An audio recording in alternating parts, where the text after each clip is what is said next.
Tetapi apabila itu disebabkan, nah ini memang pas sekali ini. Ya, kalau kitab Yaqutun Nafis ini contohnya contoh modern. Namun apabila idza hasala nisyanu, apabila kelupaan tersebut disebabkan karena la'bu qurratin, main bola, atau selainnya daripada permainan-permainan yang menghilangkan waktu solat, fa innahu la yu'dzar, maka dia tidak disebut dengan uzur. Gara-gara sibuk nonton Piala Dunia, ya, dia melewati waktu solat. Ada kayak gitu. Ada yang gimana ya? Orang nonton konser, mau nonton konser, konsernya mulainya setelah asar. Cuma kalau dia pergi setelah asar nggak dapat tempat, dia pergi habis zuhur. Akhirnya kamu tak dalam tempat konser, nggak bisa keluar, solat pun tidak terlaksanakan, maka haram. Itu bukan uzur.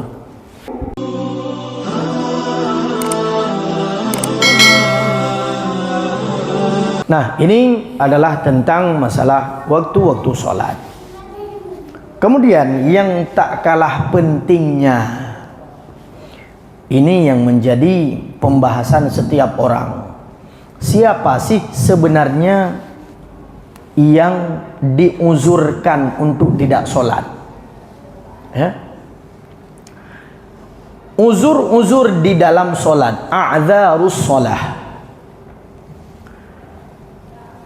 Orang yang meninggalkan sholat karena dia tidak percaya wajibnya sholat, tidak ada ikhtilaf, tidak ada perbedaan pendapat para ulama, hanya satu kata. Kalau kita tanyakan kenapa kamu tidak sholat, saya menganggap sholat tidak wajib, jawab dia, maka dia dibunuh, karena dia telah menentang sebuah perintah yang pasti datang daripada Allah Subhanahu wa ta'ala. Ini satu. Kalau seseorang yang tidak sholat kemudian ditanyakan, kenapa kamu tidak sholat? Saya sibuk. Kenapa kamu tidak sholat? Saya malas. Kenapa kamu tidak sholat? Ya suka-suka saya aja mau sholat atau enggak. Kamu percaya wajib sholat? Ya saya percaya wajib sholat. Bahkan saya ngajarin orang cara sholat. Suruh anak-anak saya sholat ke masjid, tapi saya nggak sholat. Apa hukum kepada orang tersebut? Yustatab, dia ditaubatkan. Maka suruh dia taubat, ajak dia ke masjid. Nah, maka ini orang yang meninggalkan sholat secara sengaja tapi mengimani wajibnya sholat. Itu orang itu ditaubatkan, diajak ke masjid.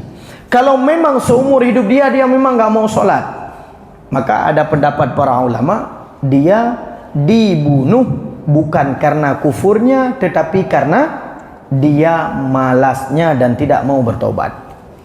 Nah, ini salah satu pendapat daripada para ulama. Tapi kalau kita sekarang kita lihat nyok kabeh mete urung dum mana temayang. Nah, menyata coknya hukum. Maka hukum yang terbaik adalah kita dakwahkan mereka yang belum mau melaksanakan sholat. Tidak ada uzur untuk meninggalkan sholat kecuali orang yang ada padanya salah satu sebab yang empat, salah satu uzur yang empat. Yang pertama, tidur. Tidur. An-naum, apabila seseorang tertidur, wa kana naumahu qabla dukhulil waqti, dan dia tidur memang sebelum masuk waktu sholat. Bukan begitu azan subuh dia tidur, harapannya bangun masih subuh, itu nggak ada cerita. Nah, ini ceritanya dia tidur sebelum masuk waktu sholat. Dia tidur qailulah jam 11:30 siang.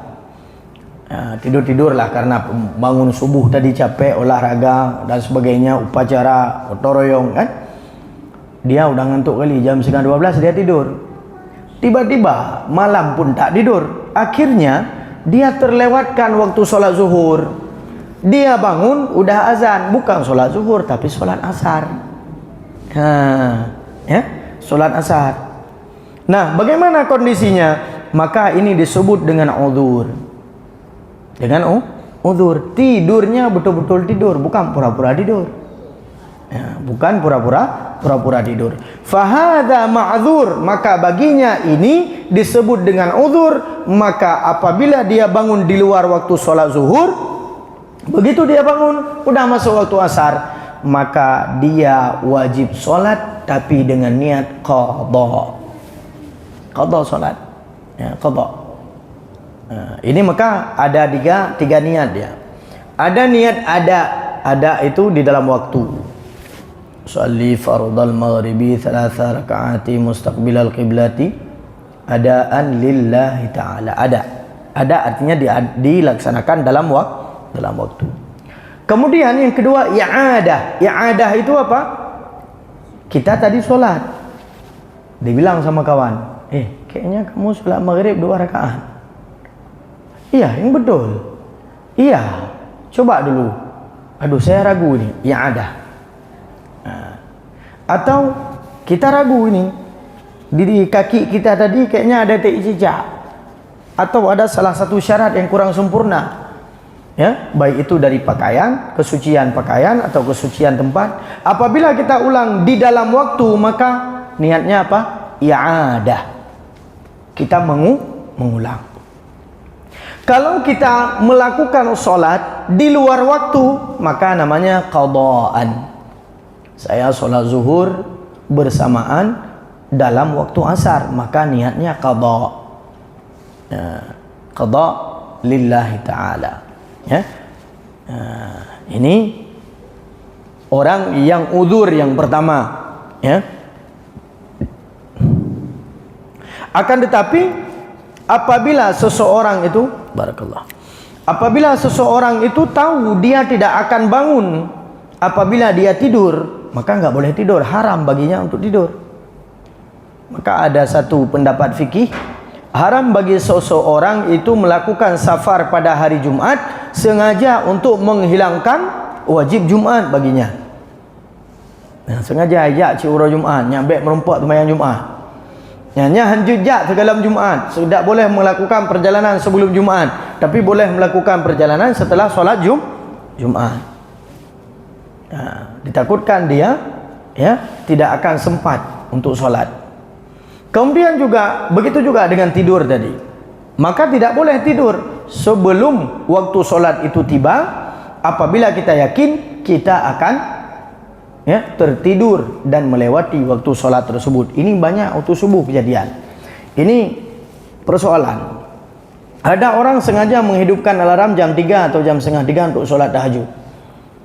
Nah, ini bukan kita bilang tahajud nggak penting. Tahajud itu luar biasa faedah dan fadilahnya. Kemudian dia solat tahajud 8 rakaat, tambah witir 3 rakaat, 11 rakaat semua. 2 juz dia ulang dalam solat, luar biasa.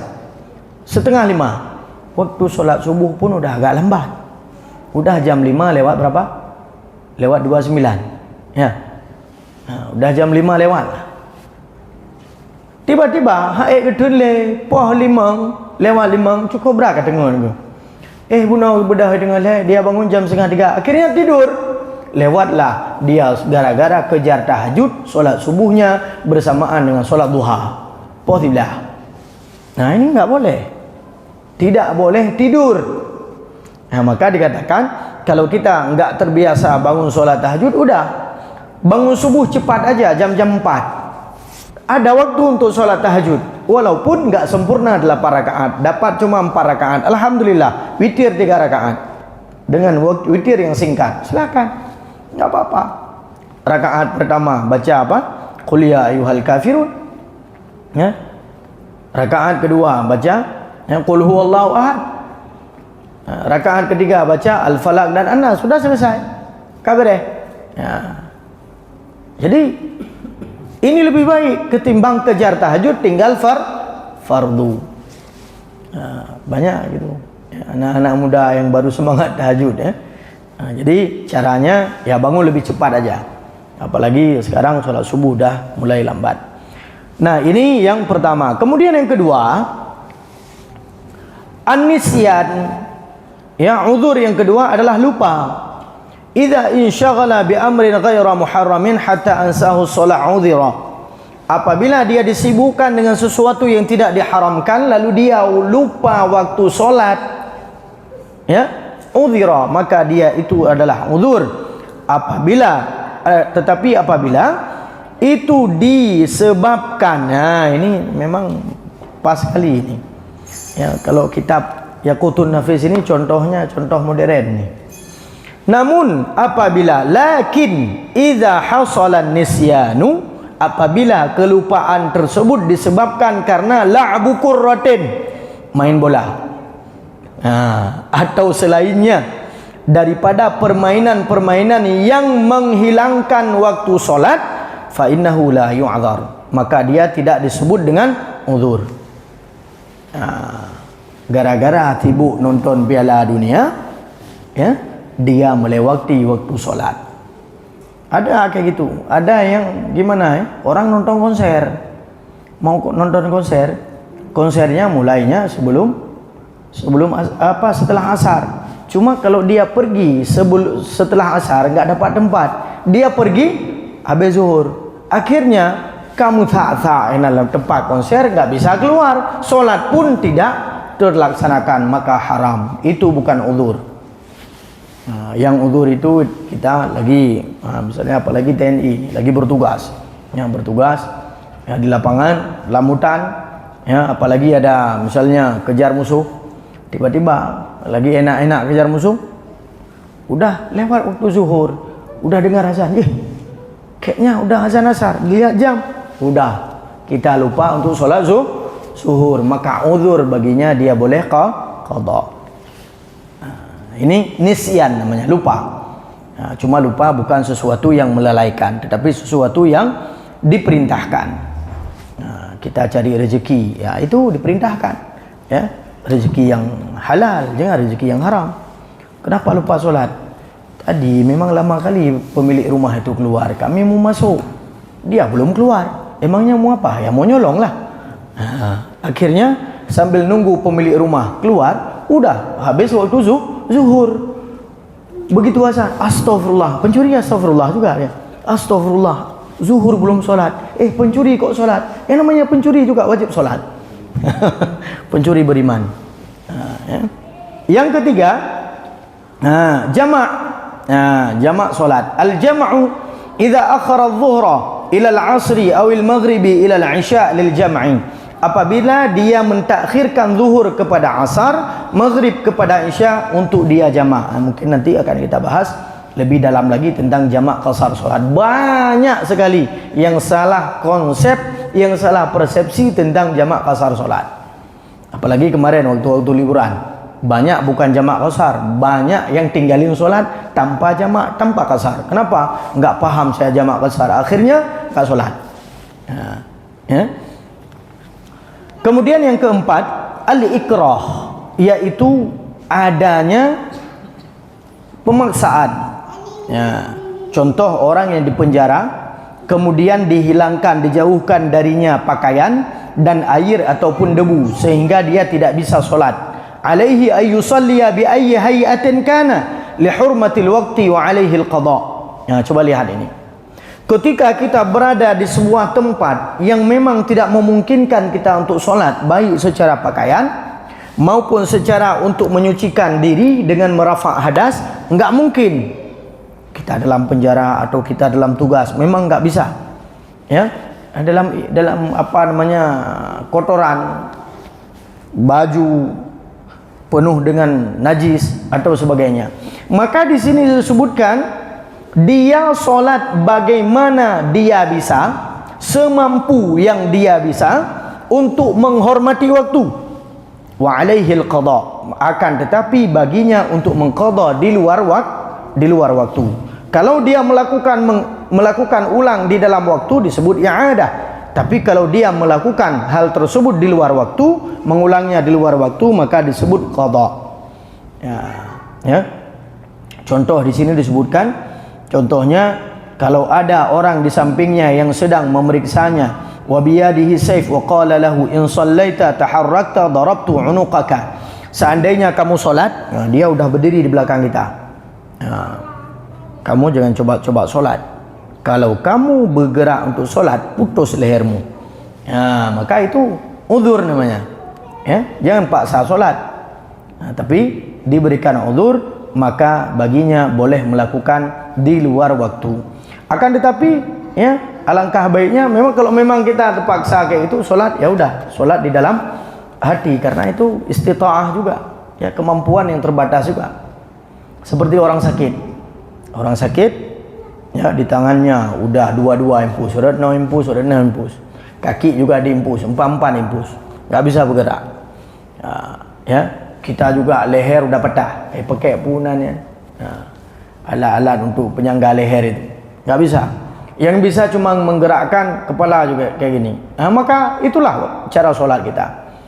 Karena hadis Rasulullah sallallahu alaihi wasallam menyebutkan, ya, idza amartukum bi syai'in fa'tu minhu mastata'tum. Apabila aku perintahkan kepada kalian suatu perintah, maka laksanakan semampu kalian. Ya, semampu kita laksanakan. Enggak mampu berdiri, duduk.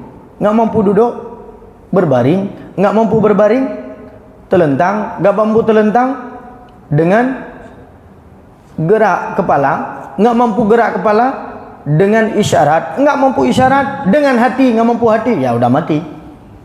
Maka laksanakan semampu kita. Puasa juga demikian. Kita enggak mampu puasa pada hari itu. Kenapa? Kita dalam keadaan musafir atau kita dalam keadaan sakit, ya, alaihi, ya, baginya dia mengqadha pada luar waktu Ramadan, silahkan. Kita udah daftar haji, tapi kemampuan untuk daftar haji ini udah ada, kemampuan perjalanan kendaraan tidak ada. Artinya belum dapat kursi pesawat, belum dapat jatah. Ya udah selesai tanggung jawabmu untuk mendaftar. Udah itu aja.